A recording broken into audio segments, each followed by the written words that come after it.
আমার ছাত্রছাত্রী হওয়ার পাশাপাশি ভালো মানুষ হতে হবে। এই পড়াশোনার কিন্তু কোনো বয়স নাই, পড়াশোনার কিন্তু কোনো শেষ নাই।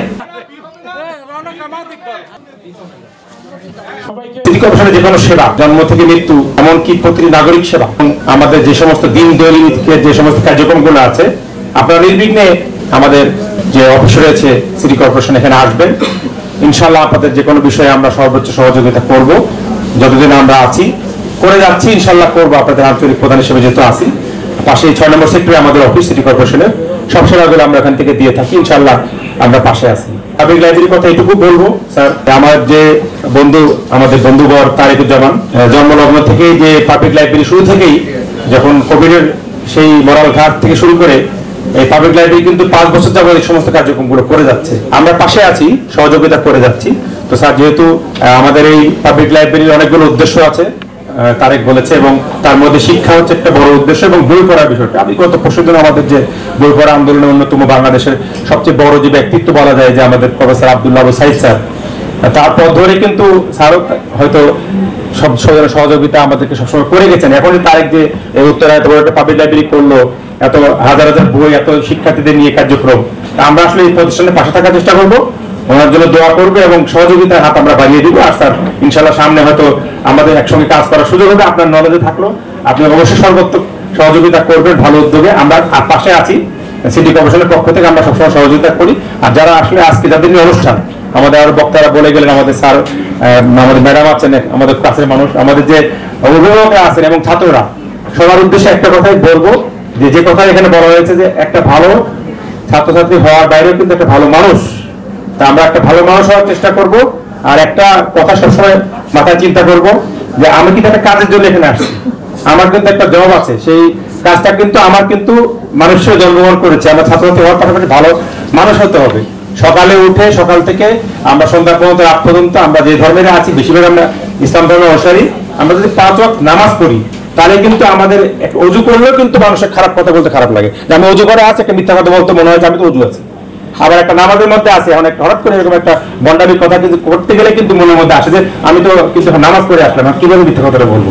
আমি যে কাজটা করি সেটা হচ্ছে সবার জন্য এটা ভালো হবে আশা করি। আমি যদি মানে সবাই একটু চিন্তা ভাবনা করে দেখেন, যে প্রতিদিন যে 100-200 জন লোককে আমি ফেস করি, সিটি কর্পোরেশন হাজার রকম কাজ, এখন কাউন্সিলরের কাজও তো আমি করি, আমি কিন্তু কাউন্সিলর, এখন আমি কিন্তু সেবাগুলো দিতে হচ্ছে। এখন আমরা সারাদিনে কিন্তু দেখা যায় যে 100টা কাজ করি, তার মধ্যে 20 জনকে সেবা দিতে পারি, আর 40 জনকে পারি না।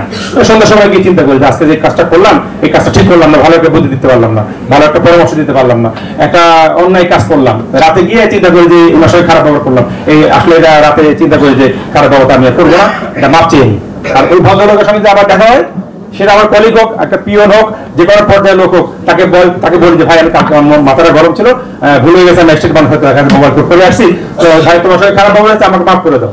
তো এই 20 বছর তো আমি এক্সিকিউটিভ ম্যাজিস্ট্রেট কাজ করছি, আমি তো এরকম প্রতিদিন মাপ চাই, আমি তো ছোট হয়ে যাই।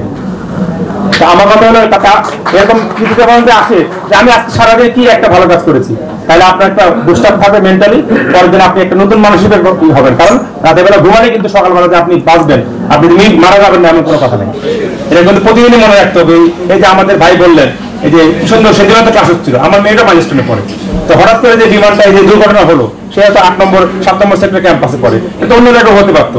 তো ওরা কিন্তু তখনও জানে না যে তাদের ভাগিয়ে করবে।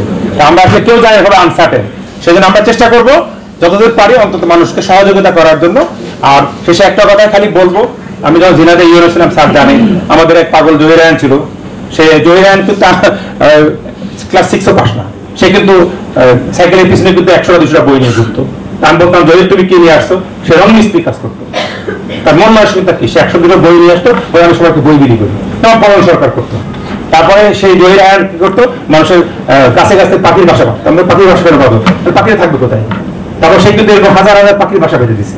সে বিভিন্ন জায়গায় জায়গায় জেনাদের মোড়ে মোড়ে সে তখন চেয়ার টেবিল টুলের মতো করে বানা দিত, টিউবের বানা দিত, মানুষ যেন বসতে পারে, রেস্ট নিতে পারে। এই জহির রায়হানের থেকে অনেক শিক্ষা আছে। পরে আমরা ইউনো থাকা অবস্থা আমরা তাকে একটা লাইব্রেরি করে দিয়েছিলাম, তুমি বইপত্র রাখো, তুমি এখানে 2-3 হাজার বই রাখো। সে নিজে খেতে পারে না, সে অল্প ইনকাম করতো, কিন্তু সে করতো কি, সে 5-6 জন এতিম স্টুডেন্টকে সে একদম তার বাসায় রেখে 2টো মতো রুম, সে কিন্তু তাদের পড়াশোনা করাচ্ছে। এরকম জহির রায়হান যতদিন বাংলাদেশে থাকবে, তাদের কাছ থেকে অনেক শিখার আছে। আমরা কিন্তু মানুষ হিসেবে তার কাছে মতো হতে পারিনি এখন পর্যন্ত, সেই মন মানসিকতা। এই পড়াশোনার কিন্তু কোনো বয়স নাই, পড়াশোনার কোনো শেষ নাই। আমরা যদি উদ্যোগটা সবাই রাখি, আর সবসময় আমার বাবা প্রধান শিক্ষক ছিলেন। শিক্ষা কিন্তু বিলিয়ে কিন্তু কমে না, যত বিলাবেন তত মানুষের দোয়া পাবে, এবং সবাই বলবে যে আমরা এই শিক্ষক কাছ থেকে শিখছি। মা বাবা পরে কিন্তু শিক্ষকের স্থান। তা আমরা এই চিন্তা ভাবনাটা রাখবো, সবাই আমরা একজন অপরজনের সহযোগিতা করবো। আর আমরা যদি একজনকে সহযোগিতা করি যে আমিও পারলাম, তুমিও পারলা, তুমিও ভালো করলে, আমি ভালো করলাম, ভবিষ্যতে কিন্তু দেখা যাবে যে এই পড়াশোনার সহযোগিতাটা কিন্তু একসময় কিন্তু তার কাজে লাগবে। আর ভালো মানুষ হতে হবে, তাতে আমাদের সমাজটা কিন্তু উপকৃত হবে। কারণ সমাজে আমাদের ভালো মানুষের দরকার আছে। স্যার যেমন আমাদের নিজের হিসেবে আছে, সামনে অনেক কিছু আমরা স্যারের কাছে আশা করি। আমাদের নিজেদের কিন্তু নিজের পক্ষ থেকে ভালো হতে হবে, আর অভিভাবকদের কিন্তু সেভাবে চেষ্টা করতে হবে। তাই ভালো একটা প্রোগ্রাম এখানে আমাদের অর্গানাইজ করছে আমাদের তারে, আমরা তাকে সহযোগিতা করবো। আর স্যার আজকে উপস্থিত হতে পেরেছে, এই জন্য স্যারকে স্পেশালি ধন্যবাদ জানাবো। সামনে স্যারের সঙ্গে আমাদের আরো কার্যক্রম থাকবে ইনশাআল্লাহ। আর কবির ভাইকে ধন্যবাদ জানাবো যে বাংলাদেশ ক্লাবের সুন্দর অডিটোরিয়াম এখানে দিয়েছে। আমরা আগেও প্রোগ্রাম করেছি, ভাড়া নিয়ে করবো, বিনা পয়সা দিয়েছে। তো সেক্ষেত্রে আমি ওনাকেও ধন্যবাদ জানাই। তবে আমাদের মঞ্চে যারা অন্যরা যারা এসেছেন সবাইকে শুভকামনা জানাই।